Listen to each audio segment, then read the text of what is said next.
We are strong. We are proud. We are the Latino Community Foundation of Colorado. We build vibrant communities across the state by investing in our people.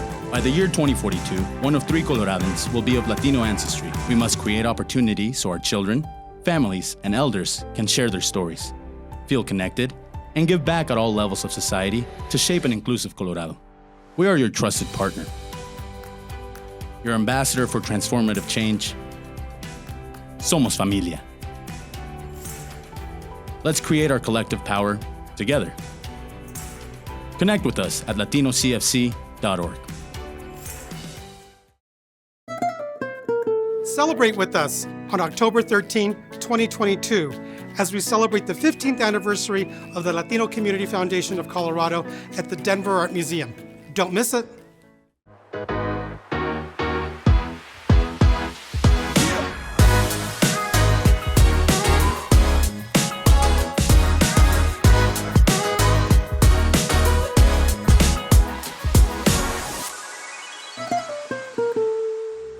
This is the Latino Community Foundation of Colorado, Our Story series.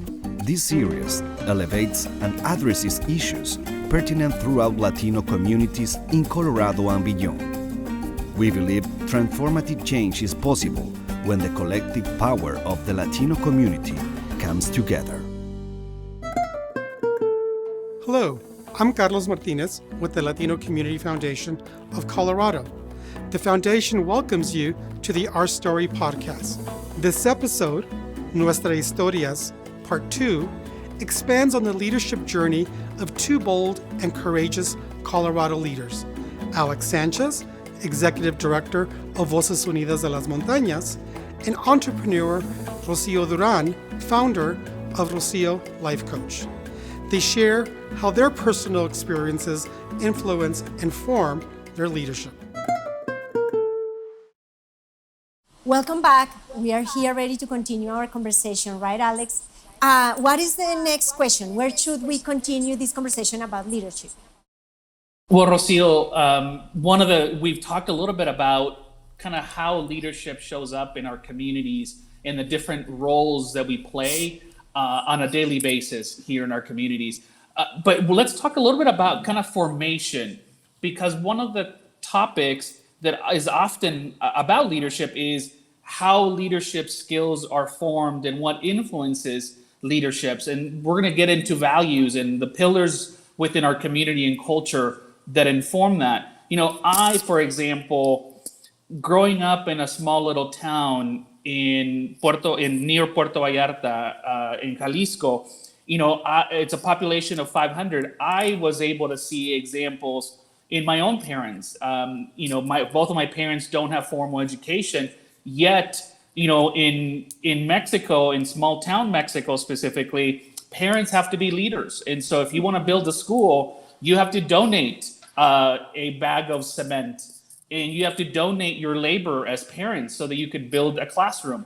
I remember my father being part of an ejido, which is a, kind of co-op of landowners. And even though, he may not have had formal education or growing up in a big city, he was still a leader. He was the chair of that committee of other ejidatarios. And so I, as a young person, as a young child, I grew up seeing that leadership skill and that leadership practice. And I think those are the role models that I have. So let me turn it back to you, Rocío. What formed your leadership formation? What influences did you have growing up in your Colombia? Before, I want to mention that how lucky you are being from Puerto Vallarta, or close to Puerto Vallarta. Oh my God, I'm envious here. My mom was this big role model that was the leader of the barrio, as I mentioned before. And she was really resilient because it wasn't easy. We were hit by our neighbors all the time, judging us. But as I mentioned, she was really proud of being a single mom. And I have to say, Alex, to the point that at some point of my life, I wanted to be a single mom as well, because I was so proud of that I wanted to carry the flag and continue the journey till my husband convinced me that we could have a family. But what I want to say using that part of my story is how when we are proud of who we are and when we have role models who can show us the path with that strength, we want to continue that path of leadership. And I've been trying to do it here in my community, helping the community and creating all the time programs to empower especially women. That's my love, and that's my because of my mom as well. My mom all the time was helping the other women from her community that were victims of especially domestic violence. And I remember it can be maybe 3 a.m. and somebody was knocking on our door because they were hit by their husbands or neighbors, and my mom and my aunts were helping them. And that to me was very important. Like, we have to keep doing this. And I think that's important to show to our children as well, that we are here because we have this beautiful and amazing opportunity to move to this country, but we need to keep helping others. We need to keep the movement of helping others and creating this big community. And that takes me to think about a couple of our values. One is being resilient. Yes. The other one is family and community centered. That's one of our big values, and we need to keep moving our communities with or without education. As you mentioned, we don't need to have a higher degree to connect our community, to connect to and with our community and keep moving them, because we don't have time to waste. We have to keep moving as a strong community. But also another element that is important for me as a value, as it is, we are immigrants. Nothing was granted to us. We moved to this country to create from nothing, from scratch. So we do know how to do that. So we have that in leadership, is in our blood. We have it, and we need to be able to use it. And we have to stop being afraid of raising our voices. Actually, it is the opposite. We have to get together. We have to raise our voices. We can't keep waiting for things to change. We are the movement to change the things that we don't like, because we have that in our history, in our story, but also in our blood. And it gets me fired up. I want to keep talking about that. Tell me. Well, you're right, Rocío. I mean, I think, we are descendants of chiefs and descendants of, kings and queens and descendants of, great, people who have built, obviously, Colorado and the Southwest, of the United States. And obviously, since we've been in this country, once this became a country, we've been building, and we have been the backbone of the economy in the flourishing communities all across this country. And our legacy and our histories and what has influenced, obviously, our ability to be able to lead in our communities. And I love that passion that you have, because I think that all of us in our communities, want what's better for our community. I think we have to look back to those values, resiliency. You spoke about family and community as to why we have this fire in the belly and why we are so passionate about, helping each other, helping others. And whether you self-identify as an immigrant, which you are a recent American, or whether your family has been here for generations and generations, and you've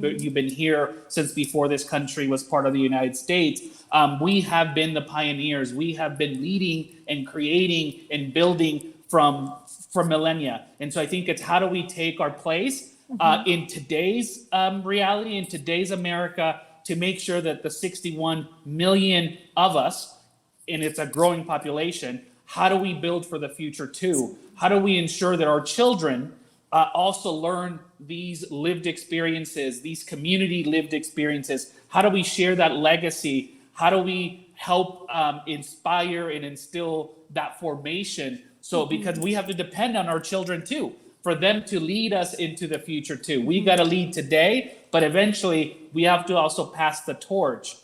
I know you're passionate about education and about the future, Rocío. What do you think we as a community should be thinking about as it relates to the future, the next generation, but particularly our children today? Yes, education, because it was so important for me to get out of the barrio. I think it's important for our community, and I see it here every day.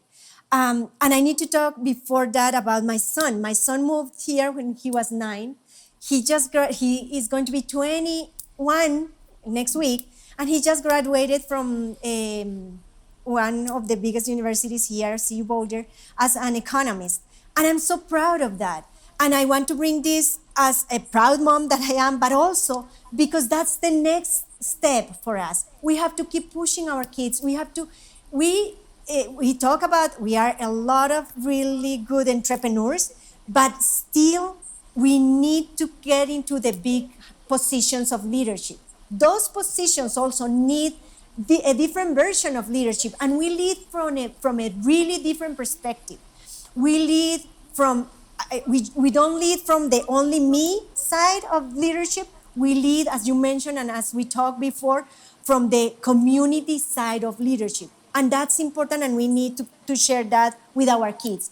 I remember when my son, since he grew up learning and studying in all the schools, we never spoke English at home. And the reason, we want him to be fully bilingual, because we want him to be also don't forget your roots. Those are important to us. We need to do that with our children. They don't need to forget that we are Mexican, we are Colombians, we are Venezuelans, we are Puerto Ricans. We are that too. We are Americans as well. But we have roots that are very important. So that was important. Or sometimes when he came in a bad mood and behaving really American style-ish, I was saying like, no, we are Colombian. Don't forget who we are. We are here because we have a mission. And I think that's something that we need to keep investing in our kids. And we have to build the gap, going to the next point, the gap in education. We need to plant that seed in our kids. They need to pursue higher education, because we need more senators. Why not a president, a Hispanic president? But we start doing that now. And we need really well-educated people who is able to take those positions. And I, when talking about this gap, I get frustrated as well. Also, this is part of my mission. We need also more women in positions of leadership. Yes.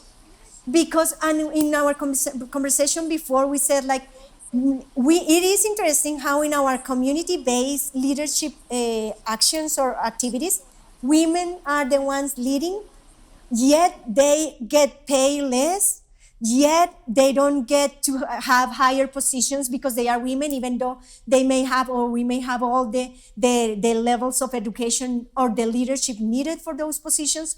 So there is a big gap that we need to bridge, that we need to build a bridge so we can continue. And from my perspective, the way to do it is through education. And we have to understand that in the last 10 years, the dropout from our community, from the Hispanic community, went down from 16% to 10% to 6%. So we are doing great, but we have to keep pushing and keep sending our kids towards, and not just sending them to get higher levels of education in terms of a university, college, university, and masters on whatever they want and they need, but also as a community getting together to help them stay there. It's not just their responsibility, go and do something. It's our responsibility to create a safety net, so they can do it. So they are going to be the next group of leaders. And if we don't invest in them, we are lost, because we can't just be part of the community-based leaders. That's great, but we need to invest in our next high-level leaders, if we can talk. I'm just creating here a name for that. But I don't know, that's because I'm passionate about education. I don't know, what is your perspective about this topic? No, I totally agree. And I also think that, as we think about the future, we're 61 million Latinas and Latinos today. We're going to be eventually one of the largest minority groups, and eventually the U.S. in a less than a couple decades, people of color will be the majority population, and that's what all forecasts show. Colorado, we will eventually be 2 out of 5 Latinas and Latinos of any resident in the state of Colorado, which means that we are going to be in a majority position in terms of population. The question then becomes, what kind of majority will we be? Exactly. Will we have, as you speak about, will we have leaders at every level? Will we have governors? Will we have U.S. senators? Will we have members of Congress? Will we have executive directors across the board? Will we have people in our governments, leading agencies that look like us, that understand our history, that understand our needs and our wants, and are more connected to people? But we also need organizers and activists and church leaders and moms and dads as leaders of their own family. We need obviously a lot more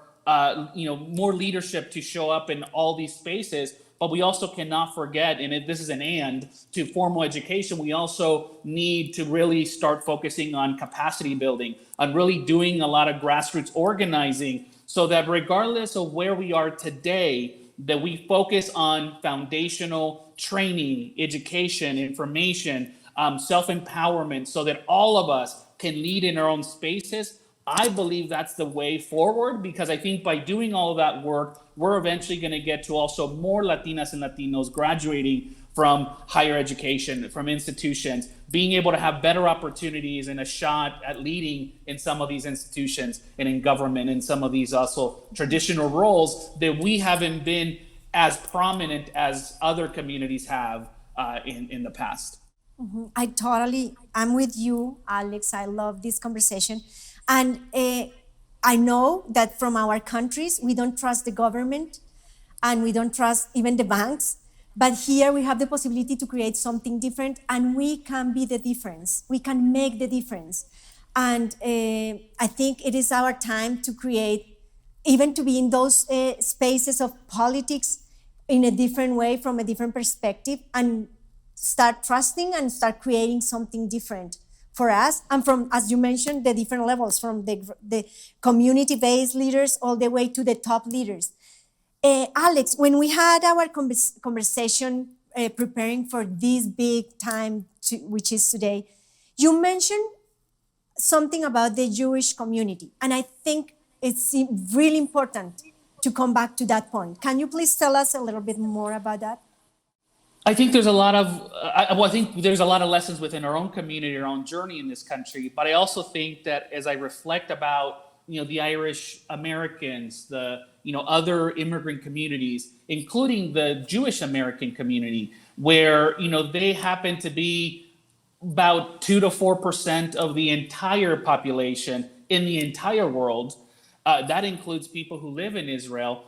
Yet at the U.S. Senate, one of the most powerful legislative bodies in the world, they represent 15 to 20%.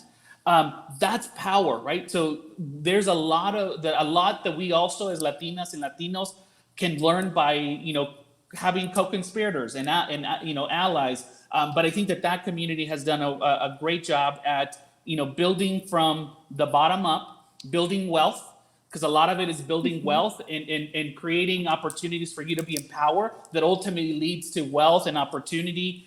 Education is obviously something very important to some of these other communities who have been able to accomplish what they have been able to accomplish. But I think that just that fact alone, that the U.S. Senate has so many Jewish American leaders, who many of them are obviously very in tune to some of our issues, and I think could be great partners. But I think that speaks to the level of work that they've had to do as a community over the last several decades to be able to get what there are today.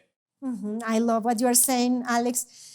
I think what you mentioned about building wealth, we as community, we are afraid of building wealth, but I think that's our time. We have to focus on that as a possibility as well, all getting together to build the next generation and our family and community wealth, but also being clear on what are our goals, where are we going as a community, we need a strong network to help us with that, not just from the community-based leaders, but also private and public organizations helping creating that network. So we are all pushing and maybe pulling together towards that next generation of the Hispanic community who are leading this country into a different position, more inclusive, but also wealth-rich community.